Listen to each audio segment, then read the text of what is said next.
5 point कहाँ से Yes, start करें बताओ sir. बच्चों? 5 पॉइंट 19. 19 राइट, 18 हो गया था शायद. Yes, sir. ओके 5.99 हम लोग हाया ना बोलो. हाँ, सर 5.19. चलो mixture of dinitrogen, dihydrogen and dioxygen. चलो यहाँ पे एक मिक्सचर ले लेते हैं. कौन सा मिक्सचर है बताओ बच्चों? कौन सा मिक्सचर है बताओ? Dihydrogen and dioxygen. तो H2 एंड कौन आ जाएगा? O2 आ जाएगा. ठीक है. O2. हाँ. Mixture of dihydrogen and oxygen at a 1 बार प्रेशर कंटेन्स P. टोटल कितना है यहाँ पे बच्चों? 1 बार प्रेशर कंटेन्स क्या आ रहा है? 1 बार pressure contains 20% by weight of dihydrogen. मतलब इसका कितना परसेंट ले रहे हैं हम लोग? 20%. तो ऑक्सीजन कितना होता होगा वो बताओ? 80%. बाय वेट है. 80% बाय वेट है ना? Calculate the partial pressure of PH2. PH2 तो हमें पता ही है. PH2 is equal to mole fraction of H2 into P total. बोले किसका रूल है? ये चीज बताओ. ये किसका रूल है अभी? PH2. Dalton sir okay this one is Dalton's law. Yes और नो? ओके अब आप थोड़ा सा सोचो बच्चों. अब आप थोड़ा सा सोचो क्या होगा exactly. PH2 is equal to mole fraction of H2 into P total. तो अब मैं बात करूं तो यहाँ पे अगर हम बात करें तो H2 एंड O2 है. ठीक है. ये 20% है और ये कितना परसेंट है? 80% है. अगर मैं ग्राम में ले लूं तो ये 20 ग्राम होगा, तो ये 80 ग्राम होगा. राइट. मिक्सचर में Yes, sir. प्रोपोर्शन ले ले तो, प्रोपोर्शन ले ले तो.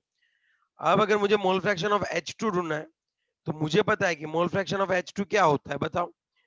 Moles of H2 divided bye molecular mass molecular. Okay मजाक कर दी बेटे तूने ये.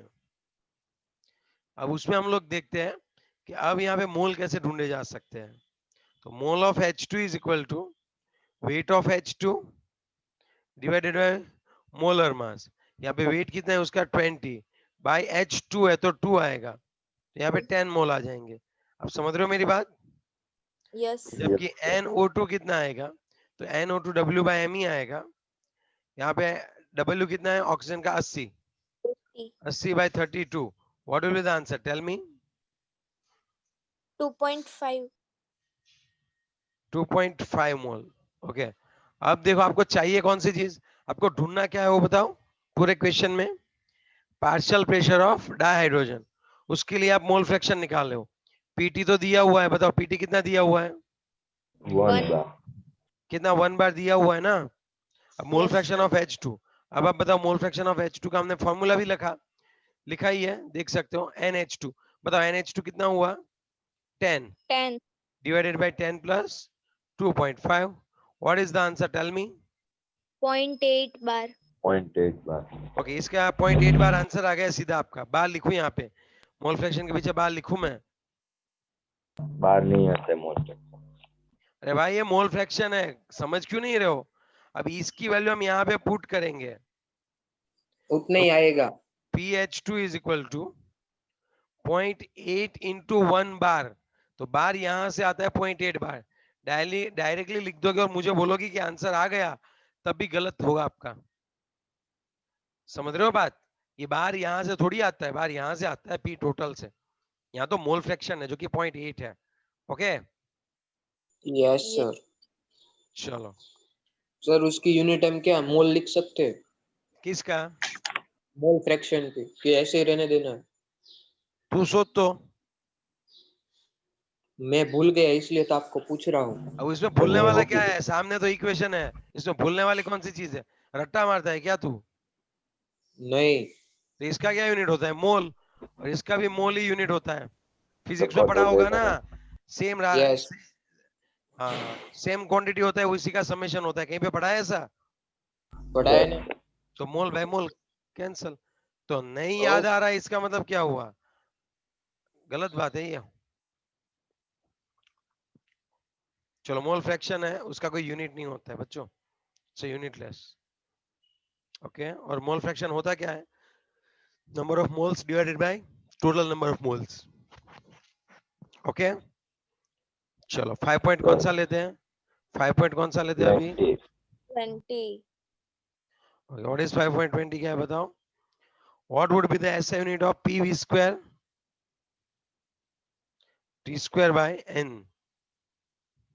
चलो मुझे बता दो यहाँ पे एग्जैक्टली P का यूनिट होता है बार इनटू SI यूनिट लाना है तो मीटर क्यूब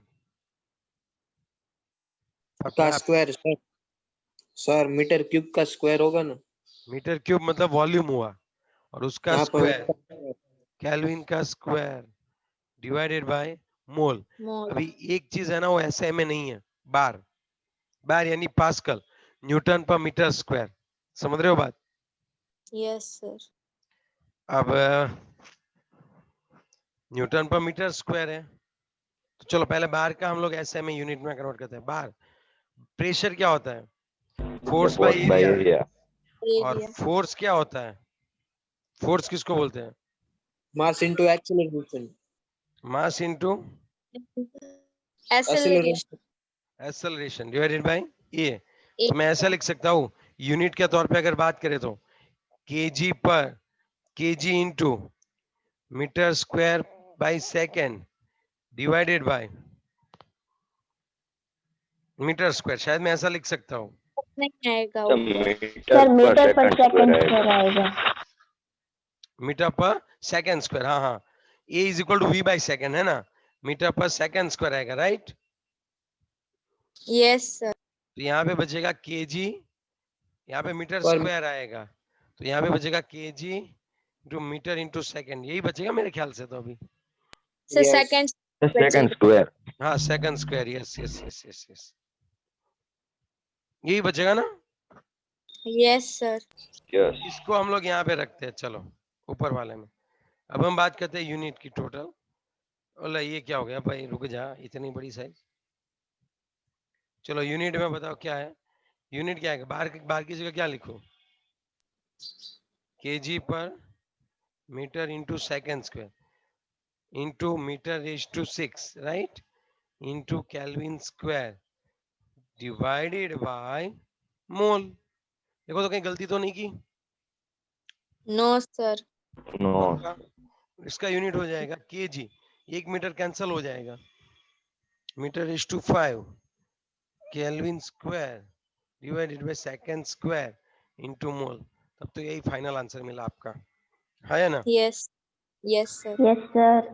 तो आपको एक बार समझनी पड़ेगी, अब जब यूनिट लिखते हो तब आपको पी का तो डायरेक्ट ऐसे यूनिट पता नहीं होगा, अगर फिजिक्स में आपने एमएलटी रट्टा मारा है तब आपको पता होगा, समझे बात? लेकिन मुझे पता चला बार प्रेशर का मतलब क्या होता है, pressure is equal to F by A, F का मतलब होता है mass into acceleration divided by surface area, metre square, mass का केजी रख दिया, एक्सेलरेशन देखो मैंने यहाँ पे क्या मिस्टेक कर दी, मीटर स्क्वायर पर सेकंड लिख दिया जो कि गलत है, मीटर पर सेकंड स्क्वायर। फिर हम ये कर लेते हैं, फिर इसकी वैल्यू यहाँ पे रख दी, आंसर क्लियर है। Okay now is it clear, yes और no? Yes sir. Yes sir. चलो 5.21 लेते हैं। Okay, in terms of Charles law explain why minus 273 degrees Celsius is the lowest possible temperature. क्योंकि सर वो 0 डिग्री केल्विन होता है इसलिए ना। हाँ लेकिन रीजन ये नहीं तो चलेगा। उसका वॉल्यूम जीरो हो जाता है ना, हाँ हाँ इसलिए एग्जिस्ट नहीं कर पाता. देखो हमने उस दिन बताया था कि अगर आपने इसको यहाँ पे खींच लिया है तब कोई टेंशन नहीं है, लेकिन यहाँ तक, यहाँ पे कौन सा रहता है चार्ज, -273.15 डिग्री सेल्सियस, मतलब 0 केल्विन हुआ। अब अगर आप इसके नीचे जाओगे, अगर आप और भी नीचे जाओगे तो आपका वॉल्यूम जो है वो माइनस में आएगा, समझ रहे हो? That one is not Yes. Possible, that one is not possible. तो मिनिमम टेम्परेचर कितना हम लोग कंसीडर कर सकते हैं, 0 केल्विन Mine. जीरो. और -273.15 डिग्री सेल्सियस, इससे नीचे नहीं जा सकता। Okay, yes 5.22 and 5.23 that we have already learned. Okay, so Yes, sir. till now we have completed our 5th chapter nicely. Okay, हमें सभी 25 पता चले, उसमें हमने लिक्विड स्टेट सभी चीजें पढ़ाई है, जो गवर्नमेंट ने निकाल दिए वो भी हमने पॉइंट सब कवर करवा दिए, पूरी एक्सरसाइज की है। ऐसा नहीं कि भाई एक्सरसाइज में भी हमने